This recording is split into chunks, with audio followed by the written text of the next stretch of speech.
प्रतिदिन की ऐतिहासिक घटनाओं पर आधारित ये है हमारा प्रोग्राम आज की तारीख जो है 3 दिसंबर।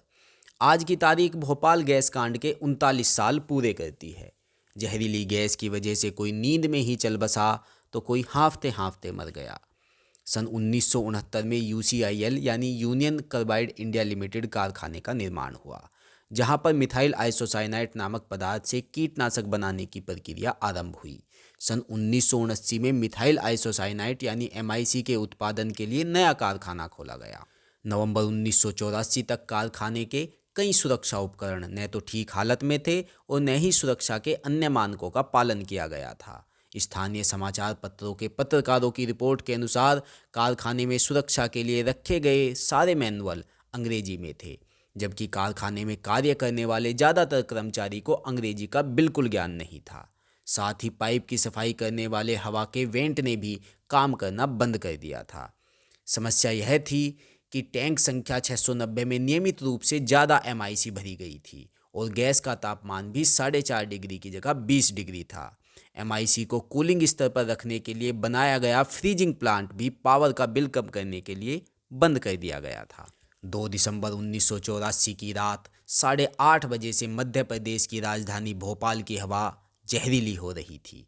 रात होते ही और 3 तारीख लगते ही ये हवा जहरीली तो रही, लेकिन साथ ही जानलेवा भी हो गई। कारण था यूनियन कार्बाइड की फैक्ट्री से मिथाइल आइसोसाइनाइट गैस का लीक होना।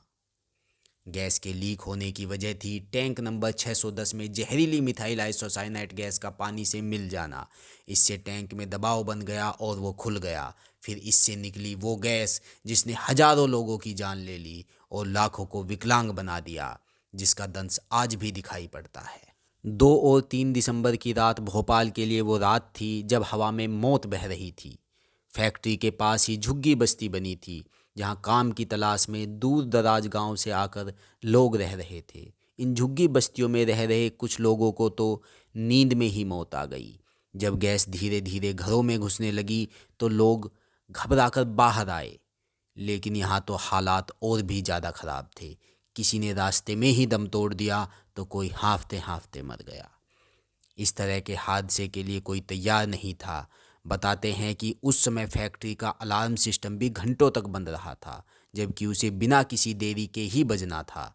जैसे जैसे रात बीत रही थी, अस्पतालों में भीड़ बढ़ती जा रही थी, लेकिन डॉक्टरों को ये मालूम नहीं था कि हुआ क्या है और इसका इलाज कैसे करना है। उस समय किसी की आंखों के सामने अंधेरा छा रहा था तो किसी का सर चकरा रहा था और सांस की तकलीफ तो सभी को थी। एक अनुमान के मुताबिक सिर्फ 2 दिन में ही 50,000 से ज़्यादा लोग इलाज के लिए पहुंचे थे, लेकिन कईयों की लाशें तो सड़कों पर ही पड़ी थी।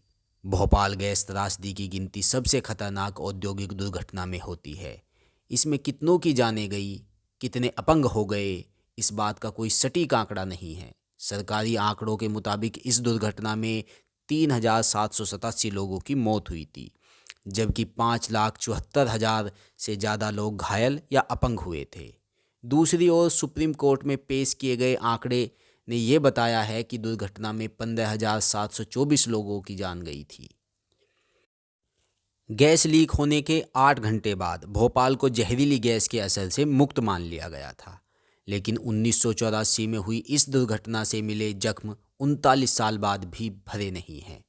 भोपाल की लगभग 5,20,000 लोगों की जनता इस विषैली गैस से सीधी रूप से प्रभावित हुई, जिसमें 2 लाख लोग 15 वर्ष की आयु से कम के थे और 3,000 गर्भवती महिलाएं थीं।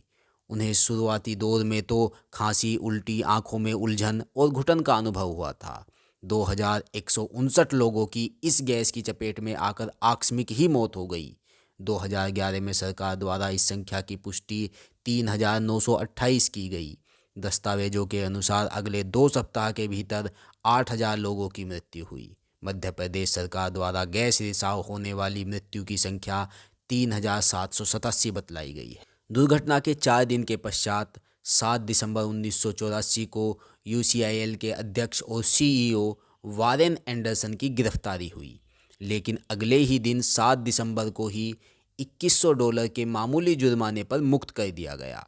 सरकारी विमान से दिल्ली भेजा गया और वहां से वो अमेरिका चले गए। इसके बाद एंडरसन कभी भारत लौटकर नहीं आए। कोर्ट ने उन्हें फरार घोषित कर दिया था। 29 सितंबर 2014 को फ्लोरिडा के वीरो बीच पर 93 साल की उम्र में एंडरसन का निधन हो गया।